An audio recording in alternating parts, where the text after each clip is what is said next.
ఈ వారం చెప్పుకోదగినటువంటి మరొక్క సామెత. అమ్మ దయ ఉంటే అన్నీ ఉన్నట్లే. ప్రారంభం కాబట్టి తల్లి, తండ్రి, గురువు, గౌరవం వాటి మీద పెడదాం, మిగిలినవన్నీ తర్వాత వస్తాయి. అమ్మ దయ ఉంటే అన్నీ ఉన్నట్లే. అమ్మను మించిన దైవం లేదు అనేది మనం చెప్పుకునే వాటిలో సామెతల జాతీయాల్లో మొదటిదైతే అమ్మ దయ ఉంటే అన్నీ ఉన్నట్లే. ఇక్కడ అమ్మ దయ అంటే వ్యక్తిగత జీవితంలో తల్లి కంటే మొత్తం జగత్తుకు సంబంధించిన జగన్మాత ప్రమాణం. నిజంగా అమ్మవారి యొక్క దయ మనం పొందగలిగితే ప్రార్థన ద్వారా ఇంక అన్నీ దాని వెనకాల వస్తాయండి. సరిగ్గా గజేంద్ర మోక్షంలో మనకి భాగవతంలో ఉండే పద్యమే ప్రమాణం. గజేంద్రుడు బాధలో ఉండి శ్రీ మహావిష్ణువుని ప్రార్థించాడు. మహావిష్ణువు ఒక్కడూ రాలేదు. తన వెంటను సిరి లచ్చి వెంటన అవరోధ వ్రాతమును దాని వెంకను పక్షీంద్రుడు దాని వెంకను ధను కౌమోదకి శంఖచక్రని కాయంబును నారదుండు ధ్వజనీకంతుండునై వచ్చి రొయ్యన వైకుంఠపురంబునన్ గలుగువారు ఆబాల గోపాలమున్ అని అంటారు పోతన గారు. విష్ణుమూర్తి బయలుదేరితే ఎందుకు బయలుదేరాడో అనే అనుమానంతోనో అభిమానంతోనో లక్ష్మీదేవి వచ్చింది.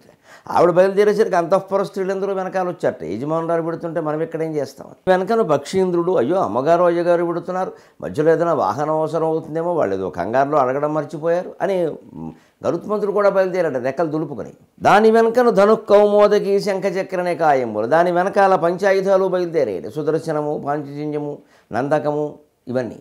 ఎందుకంటే ఎక్కడ దైత్యుల మీద దండయాత్రమో ఏ అవసరం వస్తుందో స్మరిస్తే వెళ్ళాలి, ఏమో వెళ్ళగలమో లేదో ముందే వెళదామని. అలాగా అంతేకాదు శంఖచక్రనే కాయంబును. నారదుడు వైకుంఠానికి వచ్చాట, విష్ణుమూర్తి ఉన్నాడేమో. లేదంటే ఆయన ఎవరికో రక్షణ కోసమో దేనికోసమో వెళ్ళారు అన్నట్ట.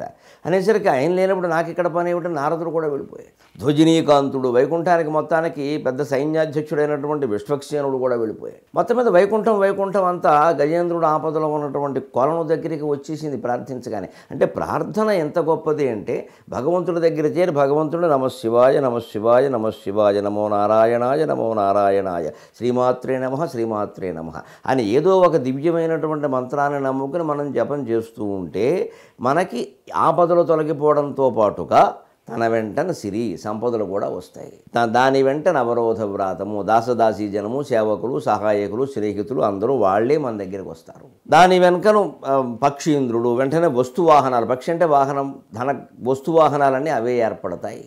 దాని వెనుకను ధను కౌమోదకి శంఖచక్ర నికాయములు పంచాయుధాలు వస్తాయంటే మనకి ఎవరి వల్ల ఎటువంటి అపకారము జరగకుండా భగవంతుడే రక్షణ కలిగిస్తాడు. స్వేచ్ఛగా హాయిగా జీవించగలుగుతాం, దేనికి ప్రలోభపడకుండా, ఎవరికి భయపడకుండా.